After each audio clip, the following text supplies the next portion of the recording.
Nabi Syits memang tidak tercantum di dalam Al-Quran, namun kisah tentang Nabi Syits ini bisa ditemui dalam riwayat-riwayat ulama. Al-Quran sendiri sesungguhnya mengisahkan tentang para nabi lebih dari 25 nabi, tetapi meski kisahnya disebutkan, namanya tidak disebutkan dengan jelas. Misalnya Nabi Khidir alaihi salam, yang memiliki kisah cukup panjang dalam Al-Quran, tapi tak satu pun ayat Al-Quran yang secara jelas menyebutkan namanya. Sebagaimana Allah katakan dalam firman-Nya, yang artinya, "Dan sesungguhnya telah kami utus beberapa orang Rasul sebelum kamu, di antara mereka ada yang kami ceritakan kepadamu, dan di antara mereka ada yang tidak kami ceritakan kepadamu." Surah Al-Ghafir, ayat 78. Setelah kejadian terbunuhnya Habil oleh Qabil saudaranya sendiri, maka Siti Hawa diberi karunia sepasang anak kembar, lelaki dan perempuan. Anak lelakinya diberi nama Syits, sedangkan anak perempuannya diberi nama Azura. Dalam kitab Qasas Al-Anbiya, disebutkan bahwa Nabi Adam alaihi salam sempat menderita sakit selama beberapa hari sebelum wafat. Saat menderita sakit itulah, Nabi Adam alaihi salam memberikan wasiatnya kepada Syits alaihi salam untuk menggantikan posisi kepemimpinannya dan mengingatkan Syits agar tidak memberitahukan pemberian mandat ini kepada kakaknya, yakni si Qabil. Menurut keterangan Ibnu Abbas radhiyallahu anhu, ketika Syits alaihi salam dilahirkan, Nabi Adam alaihi salam sudah berusia 930 tahun. Nabi Adam alaihi salam sengaja memilih Syits alaihi salam, sebab anaknya yang satu ini memiliki kelebihan dari segi keilmuan, kecerdasan, ketakwaan dan kepatuhan dibandingkan dengan semua anaknya yang lain. Selain itu, Nabi Adam juga memberikan 5 pesan kepada Nabi Syits. Beliau menyuruh agar wasiat ini juga disampaikan pada cucu-cucunya kelak. Adapun kelima wasiat tersebut adalah sebagai berikut. 1. Jangan pernah merasa aman hidup di dunia karena aku yang pernah hidup di surga dengan tenang pun, dikeluarkan daripadanya. 2. Jangan selalu ikuti kemauan istri kalian. Karena sebab mengikuti kemauan istriku dan memakan buah huldi, aku dihinggapi penyesalan. 3. Sebelum bertindak, maka pikirkanlah dengan matang-matang akibat yang ditimbulkan. Andai kata aku berpikir akibat kelakuanku, maka pastinya aku tidak akan ditimpa musibah ini, dikeluarkan dari surga. 4. Ketika hati kalian amat cinta pada sesuatu yang negatif, maka jauhilah. Karena ketika aku makan buah huldi, hatiku memaksa untuk memakannya. Aku tidak mengabaikannya sehingga menyesal setelahnya. 5. Bermusyawarahlah dalam menentukan suatu perkara. Karena aku dulu tidak bermusyawarah terlebih dahulu dengan para malaikat sehingga aku ditimpa penyesalan. Nabi Syits alaihi salam juga telah diwasiatin Nabi Adam untuk memerangi saudaranya, Qabil. Dia pergi untuk memerangi Qabil dan akhirnya perang itu pun berkecamuk. Itulah perang pertama yang terjadi antara anak-anak Nabi Adam di muka bumi.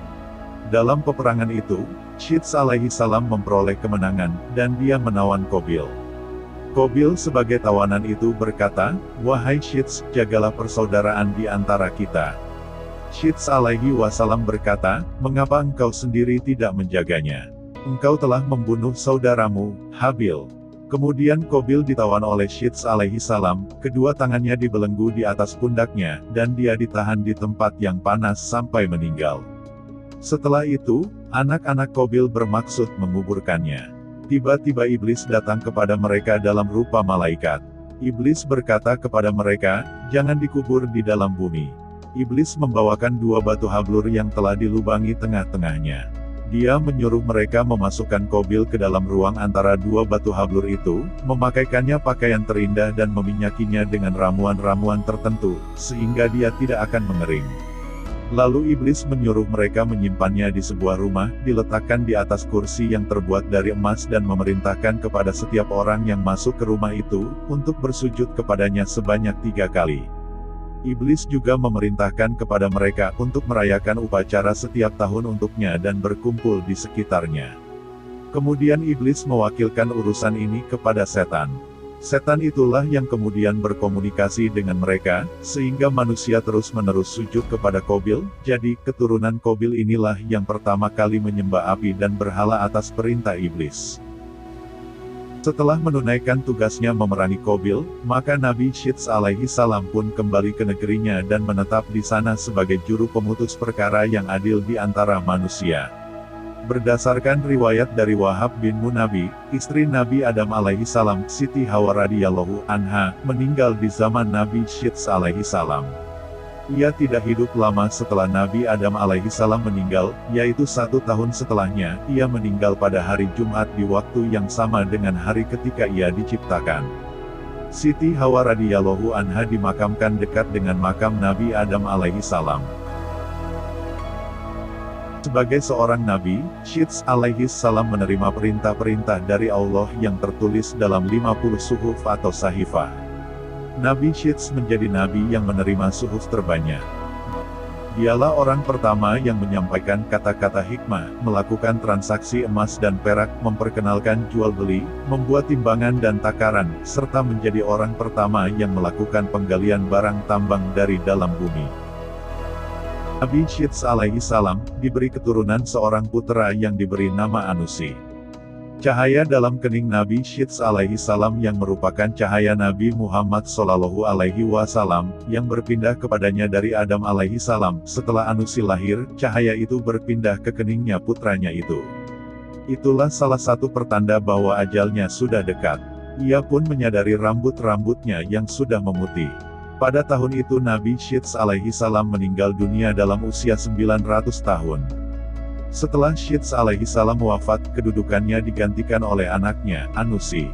Tabut, tali, suhuf, dan cincin Nabi Syeds alaihi salam sebelum ia meninggal diserahkan kepada Anusi. Anusi kemudian menikah dengan seorang wanita yang memberikannya keturunan. Salah satu anak cucu keturunan Anusi bernama Uhnuh, yang juga memiliki perilaku baik dan luhur.